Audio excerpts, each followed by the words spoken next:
Welcome back to UPSC path में मैं हूं Ankit Agrawal. Topic in news में हम लोग डिस्कस करेंगे government release first advance estimate on India's GDP. मतलब इंडिया का जीडीपी का जो फर्स्ट एडवांस एस्टीमेट है वो रिलीज हो चुका है, जो हर साल 7 जनवरी को रिलीज होता है, मीन्स जनवरी को रिलीज होता है। ये कहीं ना कहीं आपका मेंस जीएस पेपर 3 के लिए काफ़ी ज़्यादा इंपॉर्टेंट है इंडियन इकोनॉमी में। ठीक है, हम लोग आगे समझते हैं क्या होता है फर्स्ट एडवांस एस्टीमेट और ये कैसे मेजरमेंट किया जाता है और इसका क्या रोल होता है, इससे हम लोग को क्या पता चलेगा आगे का स्लाइड में हम लोग समझेंगे। इंडिया जीडीपी में ग्रो एट 4 ईयर लो, कहीं ना कहीं इस एस्टीमेट के अकॉर्डिंग हम लोग को पता चलता है कि हमारा जो जीडीपी है वो 4 साल से सबसे ज़्यादा लोवेस्ट देखने को मिलेगा। मतलब 4 सालों में सबसे ज़्यादा लोवेस्ट देखने को मिलेगा, जो इस्टीमेटेड है 6.4% इन फिनेंशियल ईयर 2025। ये किसके अकॉर्डिंग है? जो गवर्नमेंट का फर्स्ट एडवांस एस्टीमेट आया है। अब व्हाट हैज हैपेंड, हुआ क्या है? On Tuesday the ministry of the state and the programme implementation release the current financial year first advance estimate FAE for, मतलब जो हमारा गवर्नमेंट है जिसके अंदर ministry of state and the programme implementation है, उन्होंने इस डेटा को रिलीज़ किया है। अब इस डेटा में क्या है, जैसे यहाँ पे हम लोग समझते हैं कि ये रिलीज कौन किया है? Ministry of state and programme implementation. और इसके अंदर क्या है? आपका नेशनल अकाउंटिंग डिवीजन, जिसके अंदर कौन है? नेशनल स्टैटिस्टिकल ऑफिस, जो इसको रिलीज करता है डेटा को। Okay, what are the first advance estimate of GDP? होता क्या है ये जो फर्स्ट एडवांस एस्टीमेट होता है, ये होता क्या है? यहाँ पे हम लोग समझते हैं इसको रिलीज कौन करता है? Ministry of state and programme implementation.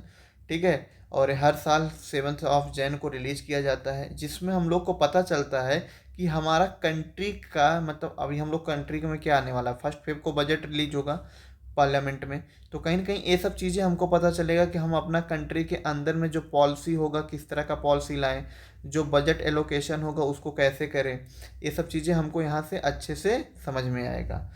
इसका सिग्निफिकेंट वही होता है कि बजट को एलोकेशन में हेल्प करता है और जीडीपी एस्टिमेट करता है कि जिससे कि हमारे जो फाइनेंस मिनिस्टर होते हैं उनका जो कमिंग बजट होता है उसमें बहुत ज़्यादा हेल्प देखने को मिलता है। और ये कहीं ना कहीं ये क्विकली अपडेटेड होता है as more information become available. और Feb 26 ministry of states programme implementation will come out and the second advance estimate.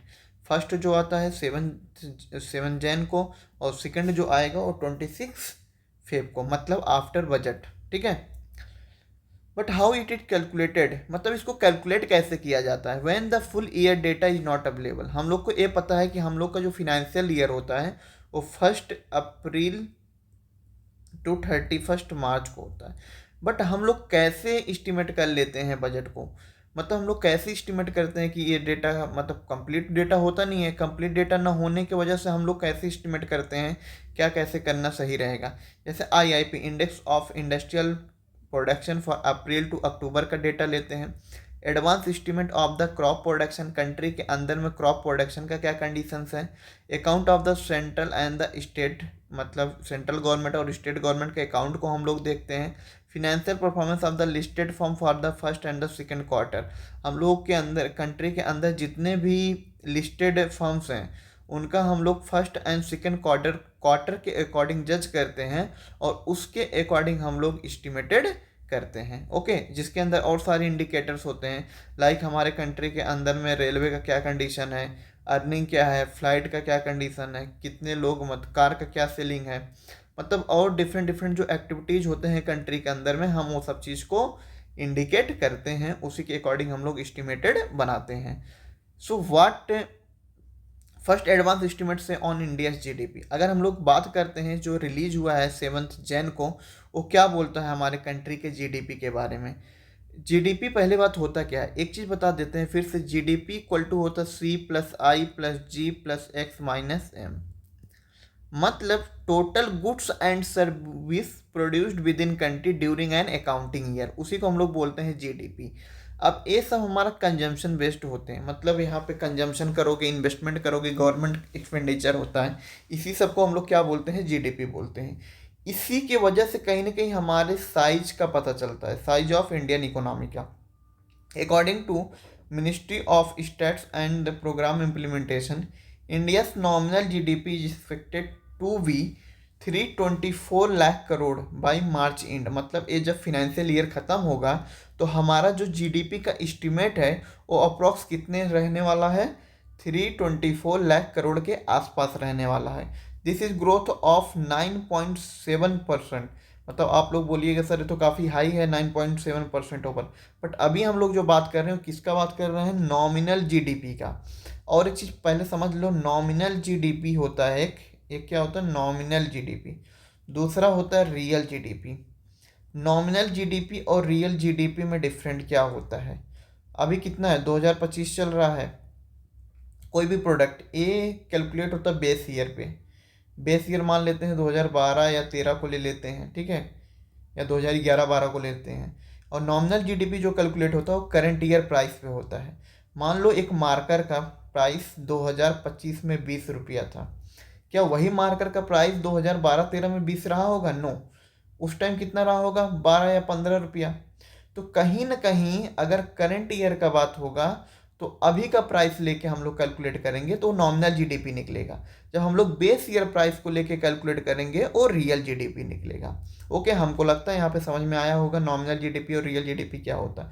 अभी यहाँ पे जो हम लोग बात कर रहे हैं सब किसका बात कर रहे हैं हम लोग, नॉमिनल जीडीपी का। ओके, एट एक्सचेंज रेट अभी की जो हमारा $1 इक्वल टू कितना देखने को मिल रहा है, 85। इसके अकॉर्डिंग अगर हम लोग डॉलर में चेक करेंगे अपना जीडीपी को, जो देखने को मिलेगा 3.8 trillion dollar.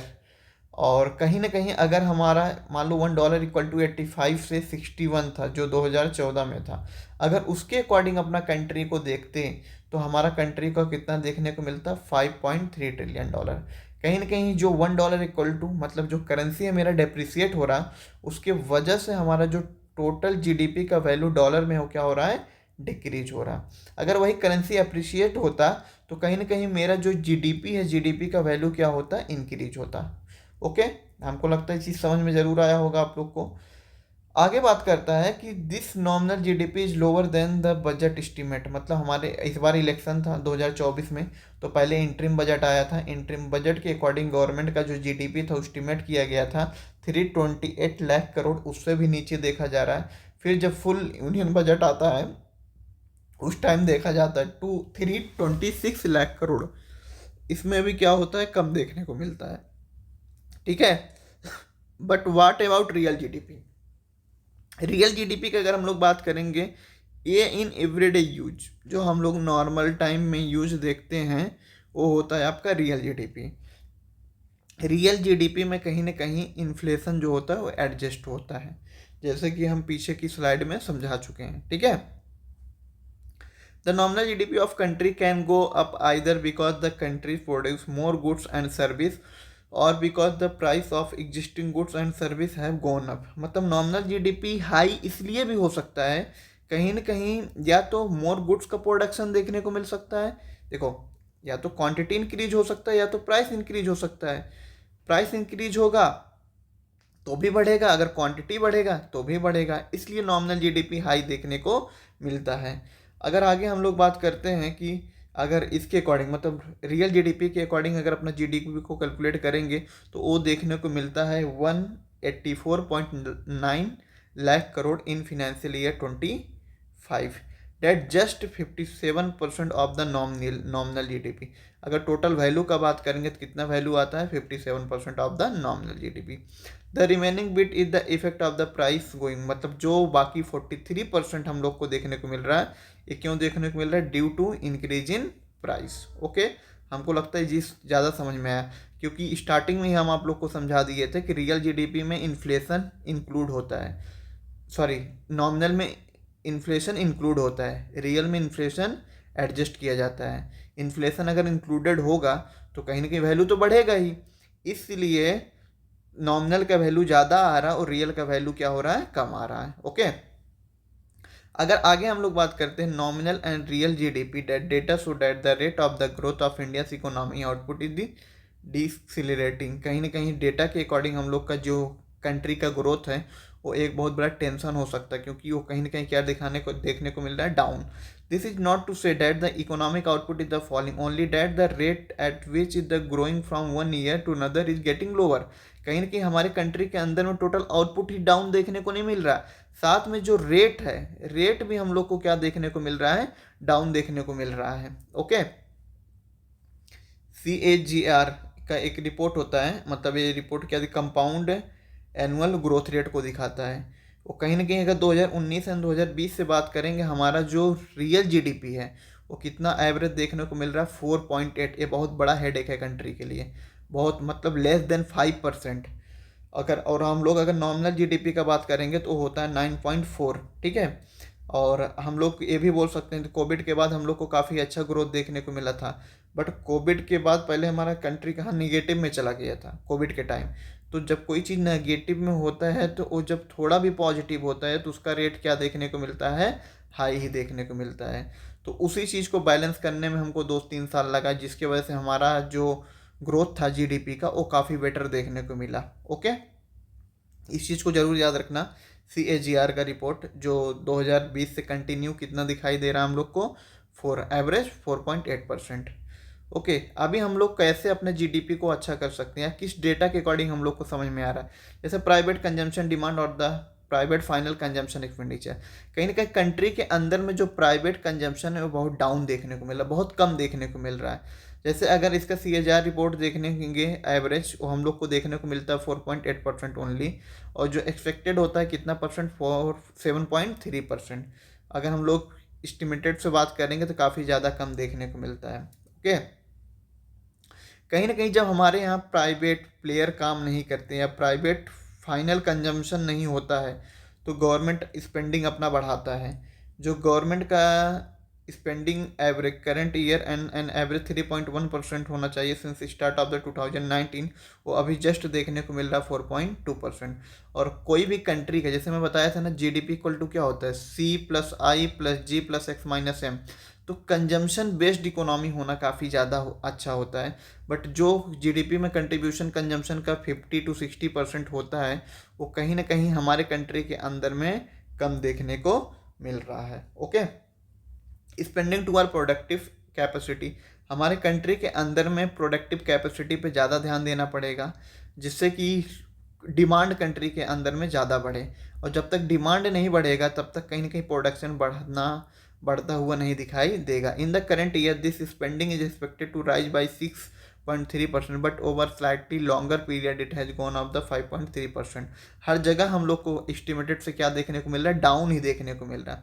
Unless private consumption rebound business will not invest, जब तक प्राइवेट कंजम्पशन कंट्री के अंदर नहीं बढ़ेगा तब तक business will not invest in fresh capacity. तब तक जो बिजनेसमैन होंगे या जो इन्वेस्टर होंगे वो फ्रेश इन्वेस्टमेंट के साथ वो नहीं जाएंगे। ओके, कंक्लूजन क्या निकल के आता है, the latest GDP estimate provide a reality check of the policy makers and the citizens.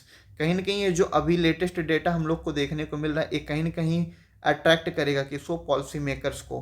कहीं ना कहीं हो सकता है आने वाले टाइम में हम लोग को टैक्स में एग्जम्पशन देखने को मिले, जो हम लोग बात भी किए हैं पीछे कि 15 लाख के आसपास तक के जीरो टैक्स कर दिया जाए। और कहीं ना कहीं गवर्नमेंट कोशिश करेगा, हो सकता है प्राइवेट फाइनल कंजम्पशन एक्सपेंडिचर को बढ़ाने के लिए कहीं ना कहीं गवर्नमेंट ये जरूर ट्राई करेगा कि टैक्स को कम किया जाए। अगर जब तक टैक्स कम नहीं किया जाएगा तब तक हो सकता है private final consumption expenditure country के अंदर में ज़्यादा देखने को ना मिले। On the face it is the Indians economy has registered world beating growth rate of the GDP since after the Covid pandemic, but as the data analysis above show, a large part of India's recent high growth rate was the statistical inclusion created by the low base GDP, thanks in return to the construction of the GDP in 2020 and 21। मतलब जो हम लोग को analysis, data analysis के according पता चलता है, but वैसा कुछ है नहीं, बस वो हम लोग एस्टिमेटेड बेस में है। अगर हम लोग रियलिटी चेक करने जाएंगे तो उस तरह का हम लोग को देखने को परफॉर्मेंस देखने को नहीं मिल रहा है। When one consider a slightly longer period say by the including 2019-20, अगर हम लोग बात करेंगे is growing at least 5% per annum, at least 5% per annum, almost half that rate as which should be ideally grow if they want to become a developed country by 2040। 2047, हम लोग 2047 का एक data रखे हुए हैं कि हम लोग को क्या बनना है, डेवलप्ड इकोनॉमी बनना है। तो डेवलप्ड इकोनॉमी बनने के लिए आपका जो ग्रोथ रेट होना चाहिए वो काफ़ी बेटर होना चाहिए। आज के कंपेयर में तो हम लोग डेवलप्ड इकोनॉमी बन नहीं सकते, तब तक कहीं ना कहीं इसमें काफ़ी बेटर परफॉर्मेंस करना पड़ेगा।